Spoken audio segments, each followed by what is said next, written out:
Good afternoon. It's July 10th, and we've been out in the fig greenhouse today here in southern Illinois picking some figs. And this beauty here, it'll be a first time for me. This is YoLo Bypass Breba.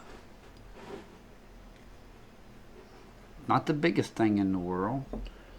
Here is a for reference, that's LSU Hollier,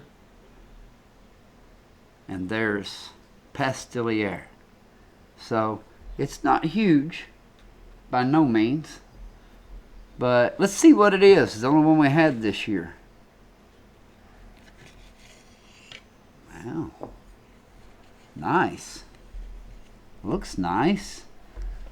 Looks probably could have hung a couple more days. Let's look at the purple coming on here. Got some purple in right in here too.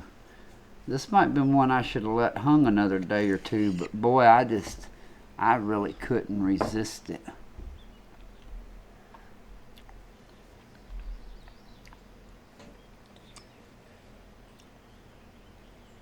It needed another day. It's got a light berry, very faint raspberry with some cinnamon in it.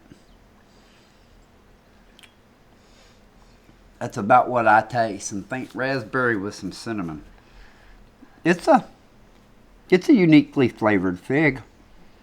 I definitely will look forward to trying some more of these as they come along, and I think I'm going to try to let a couple more of these hang a little longer till they start getting ugly, and we'll see what they're really like then. See if they get sweeter or what. But I haven't had it. Just looks so soft.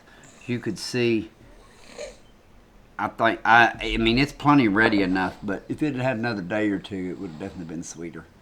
So there it is, YoLo Bypass Breba. Thanks for watching.